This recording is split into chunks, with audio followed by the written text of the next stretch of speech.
মাদ্রাসা যাবো, তাই না? আমি তোকে মিথ্যাটা বলছি, জানি ওকে হাতে নাতে ধরতে পারি। আর এগুলো আমার প্ল্যান ছিল, এবার বুঝবে কত জানে কত চাল। আর আমি আগেই খোঁজ পাইছিলাম তুই টাকার জন্য এসব করিস, আর তুই যে তোটা নিচে নেমে যাবে এটা কখনো আমি ভাবতে পারিনি। আর আমি কখনো মানুষকে বিশ্বাস করি না যে টাকার জন্য আমার বোন এগুলো করবে। এখন দেখো তো আমি অবাক হয়ে গেলাম, বোন মা বাবা তোকে কতটাই বিশ্বাস করতে এবং আমিও তোকে বিশ্বাস করতাম, আর সামান্য কিছু টাকার জন্য আজকে তুই এই পথটা বেছে নিলি। তুই আমাদের বিশ্বাস নিয়ে এরকম কেন খেলি বোন? নিজের মান সম্মানের কথা ভাবলি না, আর আমাদের মান সম্মানের কথা ভাবলি না? কিছু টাকার জন্য পরপুরুষের সাথে এভাবে রুম ডেট করতে চাইলি? ছি, আমার তোকে বোন বলতে ঘৃণা করতেছে।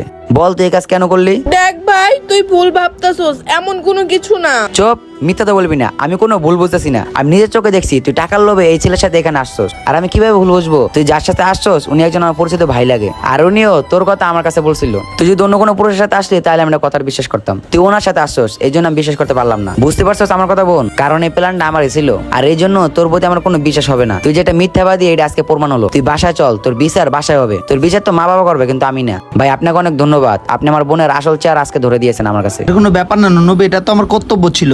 আর যাই হোক, তোমার বোন তো বড় হয়েছে, ওকে শাসন করো তোমরা, ও যেন খারাপ রাস্তায় না যেতে পারে। আচ্ছা ঠিক আছে ভাইয়া, ওই বোন চল বাসা চল। বন্ধুরা, আমাদের এই সমাজে কিছু টাকার জন্য অনেক মানুষ খারাপ কাজ করে, সেই খারাপ কাজ থেকে দূরে থাকবেন। এই ভিডিওটা ভালো লাগলে লাইক শেয়ার কমেন্ট করতে ভুলবেন না। ধন্যবাদ সবাইকে ভিডিও দেখার জন্য।